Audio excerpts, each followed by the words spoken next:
Part 1. The Suspension. It was just another ordinary Tuesday when Mia Walker, a high school junior, walked through the heavy, creaking doors of Oakwood High School. The sun had barely risen, casting long shadows across the halls. Students hurried past, heading to their classes, laughing and chatting. But Mia was not like them. She was different.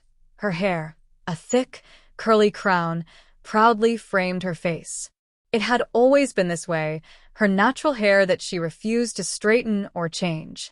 To Mia, it was a symbol of her heritage and strength, something that made her feel empowered. But that day, the air felt different. The weight of something ominous hung in the atmosphere, but Mia couldn't place her finger on it. She was too focused on the day ahead.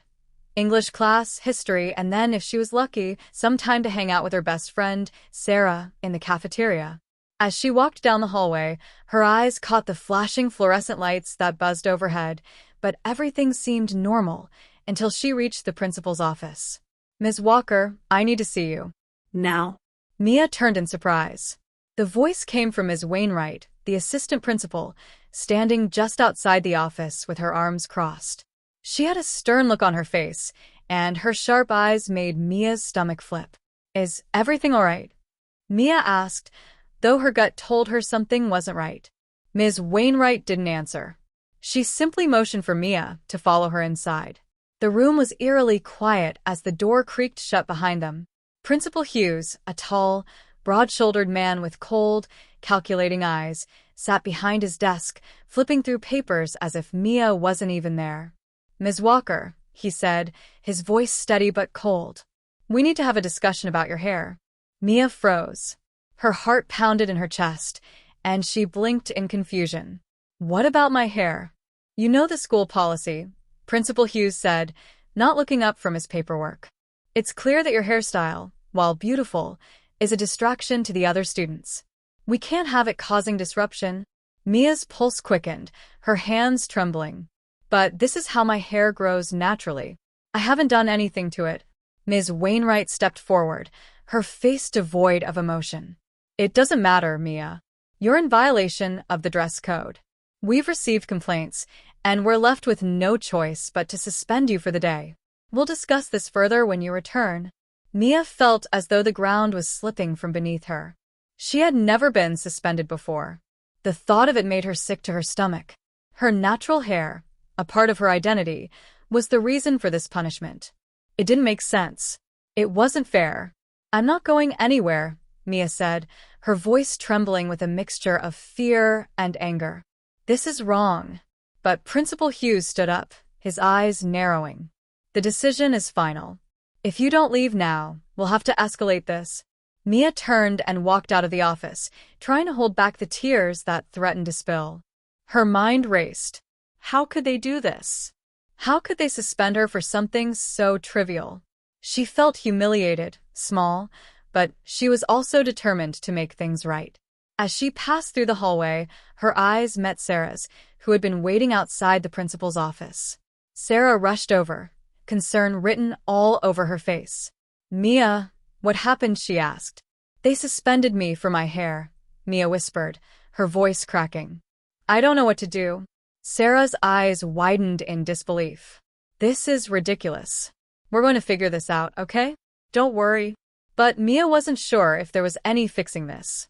As she left the building and made her way home, the oppressive feeling that had clung to the school seemed to follow her. The feeling of eyes watching her, judging her, waiting for her to break. That night, as Mia lay in bed, the weight of everything began to set in. The unfairness, the injustice, and then something more terrifying than just the suspension itself. She began to feel watched. She felt the shadows in her room move as though they were alive. She heard whispers that seemed to come from nowhere, and the air grew colder, despite the heat of the room. Mia pulled the covers up to her chin, but it didn't help. The sense of dread grew stronger. Something was happening. Something unnatural. But what? Part 2. The Haunting. The next morning, Mia woke up with a start. The feeling from the night before had only grown worse. Her room felt darker, colder than usual. As she sat up in bed, she noticed something strange. Her reflection in the mirror wasn't quite right. Her hair, her natural, beautiful curls seemed wrong. It was as if they were shifting, moving, as if the curls were twisting and pulling in ways that defied nature. She blinked, rubbed her eyes, and when she looked again, everything was normal. But the unease in her stomach refused to fade. Something was watching her. Something had changed in the house overnight. Something dark and menacing. She tried to shake it off and went to school. But when she stepped inside Oakwood High once more, the strange atmosphere from the day before greeted her like an old friend. The halls were colder, and the students' eyes followed her every move, not with curiosity, but with something else, something sinister. When she reached her first class, she noticed it. A new student had been placed at her desk, right next to hers. A boy, pale as a ghost, with dark, hollow eyes. He seemed almost familiar, but she couldn't place him. As he stared at her, his lips curled into a twisted smile. Mia's heart skipped a beat. She quickly turned away, but she couldn't shake the feeling that this boy was connected to what was happening. That's when she heard it. The whisper. Faint at first, but unmistakable. "You shouldn't have worn your hair like that." Mia whipped around, but the boy was gone. The whisper had come from nowhere. A cold chill ran down her spine, and she felt as though the walls were closing in on her. As the day dragged on, Mia began to notice more strange occurrences.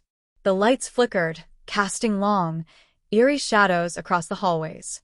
The students, once bustling with energy, now seemed strangely still, as if they were waiting for something, watching her. The whispers came more frequently, louder, filling her ears with the same chilling words. "You shouldn't have worn your hair like that." But the worst part? The whispers were not just in her head. They were real. Mia could hear them echoing throughout the school, but no one else seemed to notice. The presence in the school was growing stronger, more oppressive. That afternoon, Mia's fear reached a boiling point. She confronted Principal Hughes, demanding an explanation for what was happening.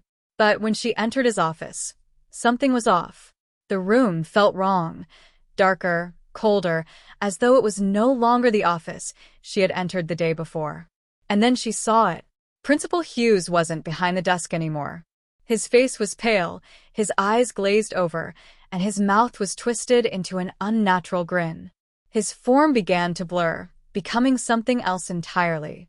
A figure, ancient and monstrous, emerged from his body. "You shouldn't have worn your hair like that," it hissed, its voice no longer human. Mia screamed and ran, but the creature followed, its footsteps echoing like thunder in the halls. Part 3. The Truth Uncovered. Mia's life had become a nightmare. Every corner of the school now felt like a trap. Every hallway, every room, was filled with the echoes of that sinister whisper. But Mia wasn't running anymore. She was determined to find out the truth, why this was happening and how to stop it. The answer lay in the school's past. After hours of digging through old yearbooks and school records, Mia uncovered something chilling. Principal Hughes wasn't the man he seemed. In the early 1900s, a series of unsolved disappearances had plagued the town, all linked to the school. And the common thread? A strange, almost fanatical obsession with natural hair, a desire to suppress anything that deviated from the norm. Mia wasn't just being punished for her hair. She had become the target of something far darker, an ancient spirit bound to the school, one that thrived on conformity. It had found her, and it wouldn't let her go. But Mia was ready. Armed with the truth, she confronted Principal Hughes, and this time, she wasn't afraid. As the spirit manifested before her, she broke the curse, severing the spirit's hold on the school. The whispers faded, the shadows lifted, and Mia was free. But as she left the school for the final time, one thought echoed in her mind. What if it's not over? End.